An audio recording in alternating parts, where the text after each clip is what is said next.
Welcome to the Business of E-commerce podcast, episode 10.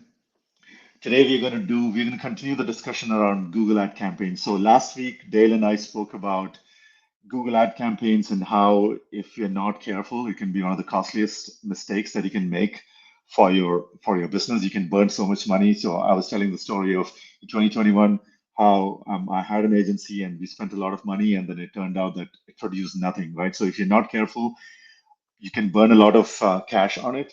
You can look for the part one of this where we talk about ad fraud and bots and geo-targeting and how Google makes it extremely difficult to even like restrict the geographies where they're showing the ad. So that episode was very popular, or there was a lot of viewership on it, and then people wanted to see more. So I invited Dale back, and today we're going to continue the discussion and we are going to talk about a few different areas within Google ad campaigns. So, Dale, let's start with this whole idea of figuring out which keywords to target, right? So, I think the way most people start is, I think the way I started with the agencies, they just asked me for a guess, my best guess on what keywords we need to target, and that was the starting point. But in hindsight, it looks like that is the absolutely the wrong way to go about it. So, what's a better way to even figure out what keywords you should target in when you're running Google Ads? Yeah, and the way to think about this is that, um, let's say you've got six competitors, and they all go to six different marketing agencies to help them set up Google Ads. What's going to happen is all of those different companies are basically going to turn to the same 4 or 5 tools to to come up with keyword list. And what they'll typically do is they'll start by asking the company to give them a list of maybe Right. 6, 8, 10 keywords that they think are relevant, and then they may scrape the website, and and they'll come up with a small list. And by small list, it's often as little as maybe 10, 15 keywords that are high intent keywords that come from the same set of tools. And so what happens is every one of your competitors is bidding on exactly the same small set of keywords, which Hmm. means that you know everyone's beating their brains out trying to go after the exact same keywords that often represent, if you do a broader, more extensive research project, what you'll find is that those sort of 10 or 15 or 20 kind of obvious high intent keywords may represent as little as a fraction of 1% of the total amount of relevant searches that Hmm. people who would potentially be a customer are doing. And so, you're highly restricting yourself to a very small set that is essentially identical to what all your competitors are doing. And, what you see are, um, often relatively high cost per click rates. So, it's not uncommon to see 15, 20, 25, even $40 a click in those sort of environments. Because they're Because all bidding against each other for that same small set of keywords. yeah, they're all bidding against each other. And again, from the agency standpoint, they have no incentive to do anything different because one, this is basically the stupidest, laziest way that you can set up a campaign. Hmm. It doesn't require any real expertise, just sort of follow a checklist, which means that they can, and this is typically what happens, they'll fob it off to the cheapest, most junior person in the company to do this. And all they have to do is just sort of follow the checklist. And so, um, and then, it's not uncommon for the payment structure from these agencies to be some sort of a retainer Right. plus a percentage of the ad spend. Spend, yeah. So, Hmm. so they have no incentive to try Yeah. to get efficient with the ad spend. Hmm. Um, it's only money out of their own pocket. So there's a lot of opposing incentives between the company that's trying to run these campaigns and the sort of pay-per-click agencies that they will often turn to manage them. So So what's the better, like more intelligent way of determining what keywords you should even start with? so one of the things um, that you should recognize is that the way people think about Google search is typically sort of balling together two completely unrelated things, which is the ad in front of the right person versus does this person have immediate buying intent? Mm-hmm. And so and with something like Google search ads, you can really highly target particular types of individuals based on a variety of factors. And so the most important thing is, do we get the name of the company and some sort of a compelling reason why they should buy in front of the right set of eyeballs?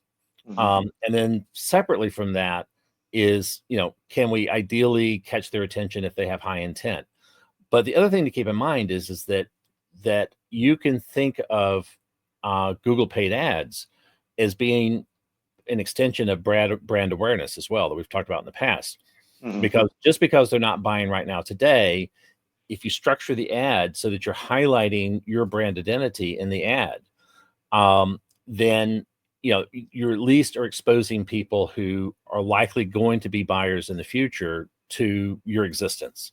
So Mm-hmm. that's the other way to think about this. But but typically, if you do some in-depth research with a tool like SEMrush or Ahrefs, there's some very good tools on the market. What you're able to find is that there are often, extremely large blocks of keywords that people that look like your customers are often typing in to be able to search for things like what you sell. Mm-hmm. And many of these do not follow kind of the simple-minded formula for what a high intent keyword is. Mm-hmm. Just because they're not typing in, world's best, cheapest, whatever, Mm-hmm. doesn't mean that they don't have intent. Mm-hmm. And so the way to kind of get out of this box of competing with everybody at a very high price against a very small set of keywords is go with a very large set of keywords. Mm-hmm. And so when I set up and run campaigns, I will usually do these in phases where we're trying to, we start with our best guess. Mm-hmm. And that first phase is typically going to be, on the order of around 1,000 to maybe 2,000 or 3,000 keywords. Okay. And you get this by looking at, like, let's say you SEMrush and looked at 3 or 4 competitors and what they are ranking for. Is that how you decide that list? Well, not just what they're ranking for, but with a tool like SEMrush, you can see what people are searching for that results in them landing on your competitor's website. Okay. And so what you'll see is that people are searching for a lot of stuff that in one way or another results in them landing on the competitor's website. And these aren't, so what we're looking at are organic keywords, not just what the competitor is paying for. Because what you're trying to do is you're trying to do essentially a behavioral analysis in terms of people who are likely to buy from us in the future. What have they actually done in the past that caused them to land on a website of one, of ourselves or one of our competitors? And because there's a good chance that they'll do it again or someone else would do it again. And so typically what I'll do on these campaigns is the first go around is 1 to maybe 2,000 or 3,000 keywords. 80% of those will never get clicked on because this is a very long tail strategy. Take the ones, let that run for a month, 2 months, 3 months until you get, 100,000. Those are usually like very inexpensive because it's long tail, right? It's not right. People are not like really competing for those keywords. Right. And typically with this sort of large keyword list, long tail strategy, you have zero competition. You will be the only paid ad at the top of the page for 95, 99% of those keywords. And, and so typically at the end of 1 to 3 months, ideally you'd like to have 100, 200,000 impressions at this point. So you get enough volume to understand what people are or not searching for and clicking on. Maybe 5 or 10% of those will be interesting in the sense that they're actually generating views and clicks. Then take that and do a much more expansive selection. And so typically phase 2, I'm up to 15 to 20,000 keywords. So very, very long tail. Again, most of those may only get typed in once a month or once every 2 months. But the big advantage there is with a very large volume, you have lots and lots of opportunities to get your ad in front of someone who looks like a potential customer. And because it's very long tail and you're using a process that's, entirely unlike what you are typically seeing from, from a typical pay-per-click agency, you're basically not competing against anyone. And so what happens is, and I'll, give you a very specific example of, something within the last year that I worked on, which was this company had worked with a couple of previous agencies. They had very similar results. They were running, maybe a couple of dozen keywords, and the bidding, the actual cost per click was in the $15 to $25 range, with some as high as $40 per click. Yeah. And by doing this kind of broad long tail keyword strategy and intentionally trying to sidestep, the areas where there was high bidding competition, I got the average cost per click below 50 cents. So we're getting 40, 42, 43 cents per click instead of $15 to $25 a click. Simply because we're not beating our brains out trying to go after the exact same small set of keywords that every competitor is going after. Okay. And So this sounds a lot like in SEO, if you're going after a long tail strategy, right? You want to create a lot of pages that are specifically targeting these long tail keywords. It sounds like the PPC version of exactly that, right? So you are not going after the big ones.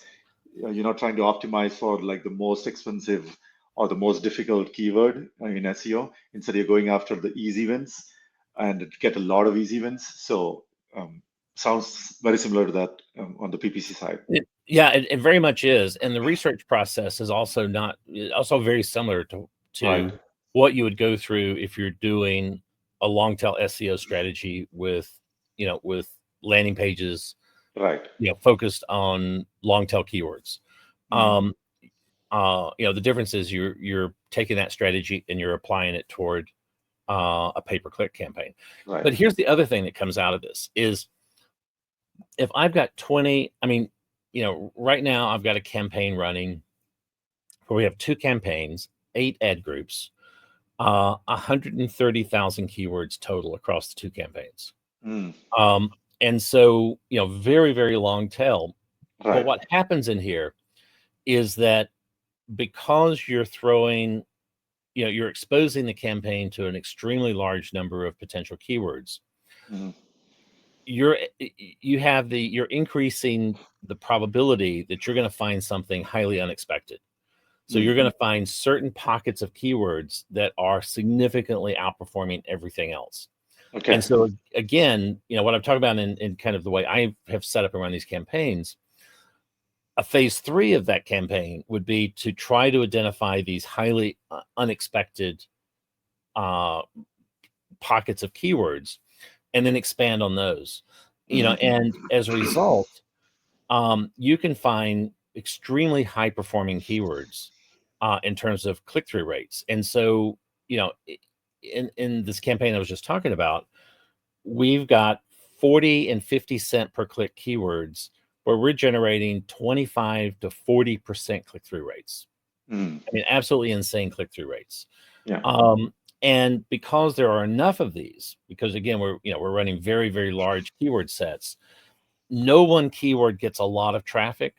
But if you have a lot of keywords, a lot of keywords times a small amount of traffic per keyword is a lot of traffic.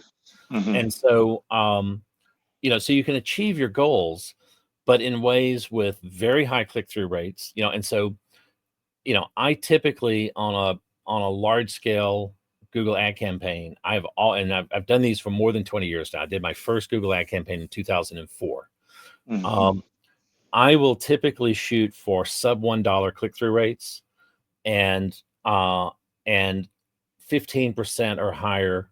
Sub $1 cost per click Cost per click, yeah. and 10 to 15% click-through rates. And if you shape the campaign and you do the research and you look for these kind of unusual outliers and refocus the campaign on these high performance outliers, you can always achieve that. And the thing that's interesting to me is like your initial like search space or the search set that you're looking for is much broader, right? You're talking about like even 100,000 keywords. Whereas in the traditional approach, you just go after like maybe 15, 20, maybe even up to 50 keywords, and you're just like really hitting them the same as all your competition. And it's like your surface area is like much lower there. So you may not discover things that you don't know. You're just going after like you start with a guess and you're just optimizing, whereas the real answer may be somewhere that you didn't even guess. So that seems like a very interesting approach with this like large keyword set. And the other two things on keywords are, I never ever run broad search, and typically never even run phrase search. I do exact search keywords only. And the reason why there is that, again, Google will do everything in their power to screw you over. And so if you do broad search keywords, what you will find, and Google does a really good job of hiding this, so it's not always obvious or easy to uncover what they're doing. But what you will find is that they are taking, extremely expansive approaches to what a broad search version of your keyword is. And your ad will be actively put in front of people who look nothing at all like a customer. And so, this is the importance of, keeping things as tight and restrictive as possible from, in terms of not letting Google make any decisions for you. You make the decisions, you stay in charge. And then if you have like a very large keyword set, like 100,000 keywords, I mean, if you do broad search, you completely are losing control, right? They can just expand it to like a million different combinations and then you don't have control. So yeah, it makes sense. And this is just going back to the last episode where even geo-targeting also, they make it so difficult. I cannot imagine if you just like give them the keys and then let them try to find the right match, it's going to be a disaster. A related thing, which I have really struggled with for a long time, and I think now I have a better answer. Let's just talk about branded search. Should I do branded search or should I not do branded search? What's the right answer? Like, should I bid on my own company's name? If you're an agency and it's in your interest to screw over your customers, absolutely do as much branded search as possible. And branded search is a complete total waste. And I have analyzed campaigns for literally 20 years now. I have never seen a single example of a branded search campaign that came anywhere close to justifying its cost. 100% of the time, what you see is that almost all of the clicks from a branded search campaign are fully cannibalizing your organic. Otherwise would have been organic clicks. You're paying, you're choosing to pay for what you otherwise would have gotten for free. But one of the things that happens is that, from a sort of a click-through rate and a cost per click rate, they tend to look really good. And so what you see are agencies will contaminate keyword list with branded terms to basically juice the numbers. But what about the argument that, let's say, someone's typing in my brand name and my competition, the three things that show up on the top are three ads from my competitor. So, and if I don't have that, if I'm not the number one there, I'm losing that click. What about that argument? Well, but that's assuming that you are losing the click. And what you see is that you're not losing the click. And so, the inverse of this question is, is closely tied to whether or not you should do competitor keyword, competitor branded search terms as well. And so there are a couple of very narrow exceptions to what I'm about to say, but 99.99% of the cases, if someone types your name in, this is the most high intent search possible, because typically they're not searching for information. They're basically doing a navigational search. They're already walking in the front door of your store. They just need to figure out where the door is. And the analogy I make is, if you're the manager of a Whole Food store, and you decide to run a marketing campaign that involves having someone hold a sign. I'm sorry, if you're the manager of, say, a Kroger store, and you run a marketing campaign where you have someone holding a sign that says "Shop at Kroger's," and have them walk back and forth in front of the front door of Whole Foods, how many people, are going to see that sign, turn around, get in their car, and drive up the street and go to the Kroger's instead? None. Right. Yeah. Likewise, if you're the manager of the Whole Food store and you have someone walk back and forth in front of your own door with a sign that says "Shop at Whole Foods," and then add up, everyone who walked past that sign, you add up what they bought and you attribute that to the campaign. Right. Be absurd. Exactly. And that's exactly what branded search and competitor search terms are doing. That no one, you're either capturing people who are already walking through the door, or you're trying to divert people who are literally already walking through your competitor's store. Okay. And so these are both just you may as well just pile the money up in the middle of the warehouse and set it on fire. So on the branded search side, I agree, right? If I'm bidding on my own brand name, that's a waste because Google's just like charging me for something I would have gotten for free, right? On the flip side, isn't there, let's say I'm like a relatively less known brand, right? And there is like another brand that's getting like as majority of the volume.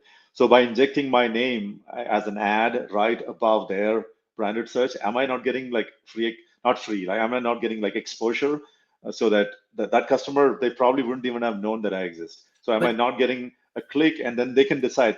I see your point that, okay, they typed in the competitor's name because they have made that decision that they are going to use them. Or maybe they're an existing customer, they're just typing them in Google. And I see this all the time. And I'm already using a service, I type it. I'm usually nice. I avoid clicking on the paid keyword and I go to the organic, but most people just click on the first link. Right. So am I not hijacking that and then giving them brand exposure? So the assumption behind the question is, will anyone actually even see the ad? I mean, the ad's there, but there's a difference between the ad being presented and someone seeing the ad. And the analogy there, and if you this is a very, very old problem in retail merchandising that's thoroughly understood in the retail side. If you have a generic no-name brand of cereal that's competing against Cheerios, but someone is walking down the aisle to buy Cheerios, they will be completely blind to your box of cereal because, and again, there are really good studies from retail merchandising around this, where if you walk down the cereal aisle in a U.S. grocery store, there are going to be about 120 separate brands of cereals. Most of these are going to be maybe 8 or 10 different types of cereal, but lots of small competing brands against the Kellogg Corn Flakes, Cheerios, Rice Chex, the big brands. People have done eye tracking studies where when they look at that aisle, they will see 5, 6, maybe 8 different brands of cereal, and everything else on those shelves, they will just be blind to, because if you walk down the aisle looking for Cheerios, what you're looking for is the box that looks like Cheerios, and you're going to grab it and go. You're not even going to see all of those other boxes that are things that look like Cheerios. And there's a very similar sort of behavioral pattern with search, where if I want to go to Salesforce's site and I type in Salesforce, but the top thing at the page is Billy Bob's AI CRM, I'm never going to see it because my brain is looking for the word Salesforce. And the first thing that I see that says Salesforce, I'm going to click on it, and I'm going to be essentially blind to everything else.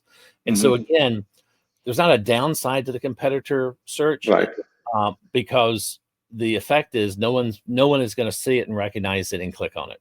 So it's not like you're going to waste money, but you're going to waste effort, and you're typically not going to get any kind of performance from a competitor branded search campaign. Okay, so in that one, I think, I agree that if they don't click, we don't waste money.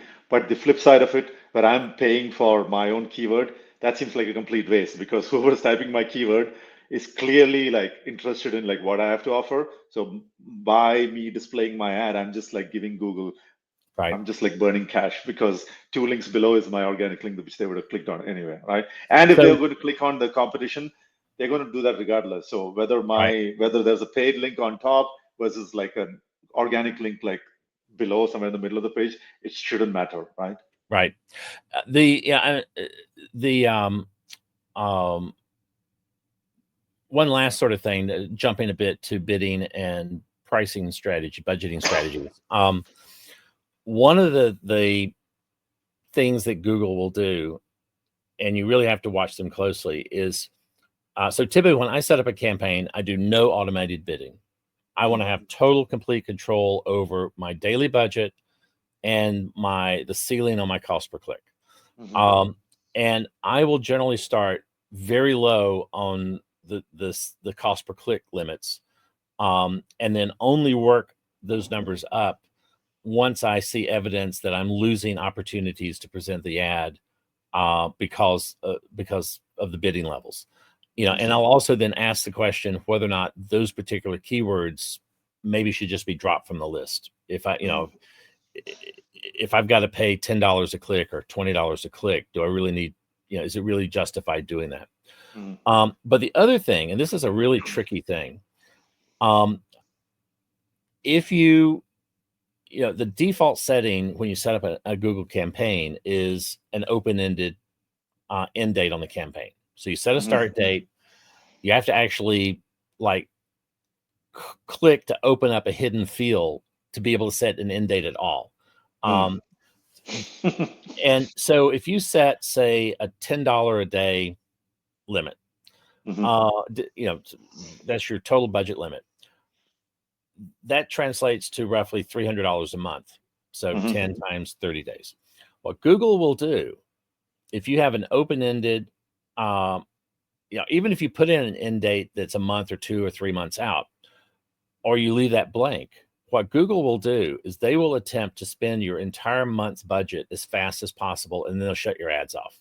And so, if you've got a $10 a day limit with an open-ended campaign, if they can figure out how to spend $300, in the first 2 days, they'll do it. And then they'll shut your campaign off because you ran out of money. Okay, And so you have to be like very fine-grained in terms of like the daily budget. You need to set it as daily instead of like monthly. no, this is if you set a daily budget. This is how they treat a daily budget. If you say $10 a day, they'll say F you. We're gonna extrapolate that to the month, and we'll spend your month's budget as fast as possible. And of course, what happens is either people don't notice it because they're not paying attention, or they do notice it and they panic and they just keep adding more. Keep adding more because it's a technique to basically suck more money out of you than you ever intended to pay. And so if you run the campaigns in short sprints, so typically I run 5 to 7 day sprints, and it's a bit of a pain because you got to go in every week and extend it out. But if I'm running 5 to 7 day sprints on campaigns, Google will respect the daily limit, although they'll still do something kind of interesting. So again, let's say you've got a $10 a day limit, that's $70 in a week. If you have a slow day, so let's say you did $10, and then you only did $5 one day because for whatever reason, there just weren't enough clicks. If they can do $15 the next day, they will do it because they still won't respect your budget. They will still calculate, they will still have you hit the average for the time period. But the difference is instead of trying to burn the budget as rapidly as possible, they will roughly obey the daily limit unless you had, unless you had underspent that limit in a prior day or so, and they have the ability to make up for it on the next day or so. So they're still playing games, but you at least have the ability that the budget isn't going to go into full runaway mode. And so, this is something you really, really have to look at and follow, and don't hand the keys to the car over to the teenage valet, and have to do donuts in the parking lot with like it. there are like so many dark patterns. Yeah, I don't know what happened to the connection. So let's do this. I think there's so much more we can cover on this. I think it looks like there are so many dark patterns happening here. Why don't we, today we ran out of time because we had scheduled like 20 minutes. It's already 30 minutes. So maybe let's do another episode on Yeah. this, and then we'll continue the discussion. And in the next one, we can focus on more about this automatic bidding and how to control that. And then maybe there are other dark patterns we can uncover, which if you're not careful is definitely like they're just going to take your money, because that's the way the whole machine works, right? And I think Yep. one of the things I like, and I think you had posted it earlier, if Google's making it easy for you to do something, then you should completely stay away from it, because that is like their defaults are the ones where you lose the most amount of money. The best way to manage this is like you need to precisely control every single thing, and they don't make it easy. So if you don't know clearly where these traps are, you're going to fall into it and you'll end up wasting a lot of money. That seems like the thing that everyone needs to watch out for. Right. Awesome. So let's conclude today's episode. And just a plug for Ordoro, we are an order and inventory management system for direct-to-consumer e-commerce sellers. So we have a lot of brands who sell through Shopify and Amazon and WooCommerce and all these channels using us. So if you are a DTC e-commerce brand or a retailer selling through platforms like Shopify, WooCommerce, or Amazon, Walmart, take a look at us at ordoro.com. We'll see you again next week for the next episode of this, and we'll continue this discussion on Google Ads and how to avoid mistakes. Until next week.